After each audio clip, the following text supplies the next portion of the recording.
Hi everyone. तो कैसे आप सभी? आई होप आप सभी स्टूडेंट ठीक होंगे। तो मैं विवेक आपका फिर से स्वागत करता हूं आपके नए परिवार कॉलेज अपडेट्स में। तो देखिए, आज हम डिस्कस करेंगे इंट्रोडक्शन टू पॉलिटिकल थ्योरी, जो कि एक आपका सब्जेक्ट है बीए प्रोग्राम फर्स्ट सेमेस्टर का। आज हम इसके इंपॉर्टेंट क्वेश्चंस और एग्जाम पैटर्न डिस्कस करेंगे और ये क्वेश्चन आपके एग्जाम में आपको देखने को मिलेंगे। तो वीडियो शुरू करने से पहले अगर आप हमारे चैनल पर पहली बार आए, चैनल को सब्सक्राइब कर लें और वीडियो अच्छी लगी तो लाइक करें और शेयर जरूर करें और चैनल को जरूर सब्सक्राइब करें। तो स्टार्ट करते हैं वीडियो।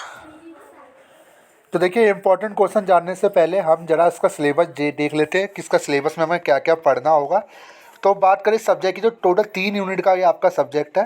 ठीक है, तो पहली यूनिट है what is the political theory. आपको पहले यूनिट में पढ़ना होगा कि पॉलिटिकल थ्योरी का मतलब क्या होता है। ठीक है, दूसरी यूनिट में आपका रहेगा, मैं आपको दिखाया था, एक मिनट। हाँ, तो देखिए, दूसरी यूनिट में आप पढ़ोगे concept liberty, equality, justice and right. तो मतलब ये सारे कंसेप्ट आप पढ़ोगे। तीसरे में पढ़ोगे डिबेट्स एंड पॉलिटिकल थ्योरी। ठीक है, तो ये आपके 3 यूनिट है। अब ये देख लेते हैं इसके क्वेश्चंस कैसे आते हैं, कैसा इसका पैटर्न आता है। तो देखिए, ये पेपर है, इसी साल का पेपर है। ठीक है, पुराना नहीं है, इसी साल का पेपर है। Introduction to political theory paper आपका 90 नंबर का आएगा। 3 घंटे का आपको समय मिलेगा। तो देखिए, सीधा हाथ से पकड़ के मैं आपको दिखा रहा हूँ। ठीक है, तो 5 क्वेश्चंस आपको करने होंगे। हिंदी और इंग्लिश किसी भी लैंग्वेज में आप कर सकते हो, बेशक आपका मीडियम कुछ भी हो, उससे कोई मतलब नहीं है। नीचे जाते हैं, को देखते हैं क्वेश्चन कैसे आ रहे हैं। तो पहला जो क्वेश्चन पूछा गया, राजनीतिक शब्द से आप क्या समझते हैं। ये करके जाना, ये हर बार रिपीट होता है। ये पहले चैप्टर से पूछा गया है। राजनीतिक शब्द से आप क्या समझते हैं, राजनीतिक सिद्धांत के विभिन्न प्रकार क्या है, इस पर चर्चा करें। या ये भी आ सकता है, राजनीतिक सिद्धांत की विशेषता क्या है। या ये भी क्वेश्चन आ सकता है, राजनीतिक शब्द की प्रकृति क्या है। तो ये करके जाना पहले नंबर पे। दूसरे पे आया कि राज्य किन शर्तों पर व्यक्ति की स्वतंत्रता के क्षेत्र में हस्तक्षेप कर सकता है, उचित उदाहरण सही समझाइए। तो ये फ्रीडम के ऊपर आया है। ठीक है, तो इसमें हो सकता है स्वतंत्रता के ऊपर पूछ ले। ठीक है, या हो सकता है कि आपके अधिकार के ऊपर पूछ ले, हो सकता है न्याय के ऊपर पूछ ले। तो कोई भी एक क्वेश्चन आपके देखने को मिल सकता है। अब देखिए, समानता के ऊपर आ गया। तीसरे में जटिल समानता क्या है, बहुल समाजों के लिए जटिल समानता का सुझाव क्यों दिया जाता है। अब देखिए, एक क्वेश्चन और आता है, नकारात्मक स्वतंत्रता और सकारात्मक स्वतंत्रता। इसको भी कर लेना। ठीक है, जो मैं क्वेश्चन बता रहा हूँ मुंह से, वो इसको भी नोट कर लेना। अब फिर एक चौथे में आया है, नॉजिक के न्याय के आधारित सिद्धांत पर एक निबंध लिखा। अब देखिए, इसमें तो नॉजिक का न्याय दिया हुआ है, बट एक न्याय और आता है। वो आता है आपके, क्या कहते हैं, आपके जेएस मिल्क वाला भी आता है और एक आता है रूसो वाला। ठीक है, तो इसका जरूर करके जाना, न्याय का सिद्धांत।